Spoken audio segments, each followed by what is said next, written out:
ආයුබෝවන් ඔයාලා හැමෝටම ඉතින් ඔයාලා හැමෝම ගොඩක් හොඳින් ඇති කියලා මම හිතනවා.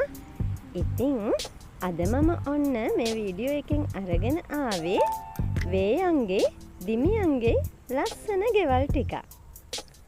ඉතින් අපි හැමෝම දන්නවනේ වේයා කියන්නේ ගොඩාක් චූටි සතෙක් කියලා. බලන්නකෝ එයා කොච්චර චූටි වුණත් එයා හදලා තියෙන ගේ කොච්චර ලොකුයිද කියලා.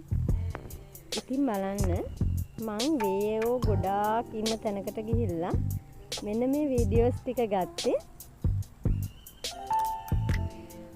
මේක ගොඩාක් ලොකුයි. ගොඩක් බෙන තියෙනවා ඇතුළට යන්න පුළුවන්. හැබැයි ඉතින් වේයා මේ තුඹස හැදුවට මේකේ පස්සේ නයි එහෙම තමයි ඇතුළට වෙලා ඉන්නේ. ඒ හින්දා ඉතින් හුඹස් ගාවට යන්න හරීම බයයි. පරිස්සමට තමයි ගිහිල්ලා බලන්න ඕනේ. මෙතන නම් කැලෙත් ටිකක් වැවිලා තිබුණා. අවුරුදු කාලෙට ලිප හදන්න මේ හුඹස් මැටි තමයි ගන්නෙ. ඉතින් ඔය හුඹස් ටික අරගෙන මම ඊළඟට ගියා දිමියන්ගේ ගෙවල් ටිකක් බලන්න. මේ අපේ ගෙදර දෙහි ගස් දෙකක හදලා තිබිච්ච දිමි ගෙවල් ටිකක්. ඒගොල්ලෝ ගේ හදලා තියෙන්නේ ඔය දෙහි කොළ ටිකක් අරගෙන තමයි ඒගොල්ලෝ හදලා තියෙන්නේ. ලොකු දිමි ගොටුත් තිබුණා.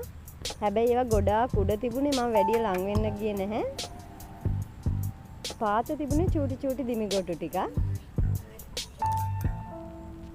මං අල්ලන්න ගියාම චුට්ටක් ඇවිස්සුණා. ඉතින් කයි කියලා බයට මම වැඩියම අල්ලන්න කරන්න ගියේ නැහැ. එයාලට එයාලගේ පාඩුවේ ඉන්න දෙන්න එපේ.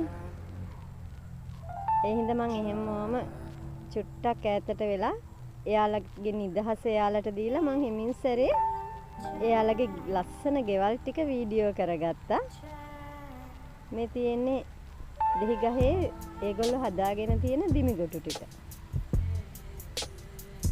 ඔය තියෙන තවත් දිමි ගෙයක්.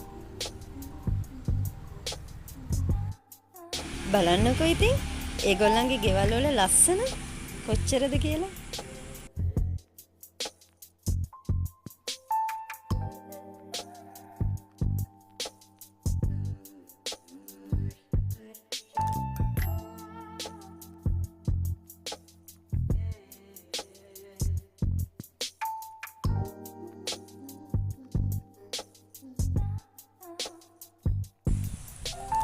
ඉතින් හරි පරිස්සමට තමයි දෙහි ගෙඩියක් උනත් කඩා ගන්න යන්න ඕනේ. මේ දවස්වල නම් දෙහි ගොඩක් ගැට.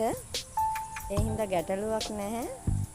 දෙහි කඩනවා නම් හරි පරිස්සමට තමයි දෙහි කඩා ගන්න ඕනේ. මොකද මේගොල්ලෝ හරියට සැරයි. එහෙනම් ගිහින් එන්නම්.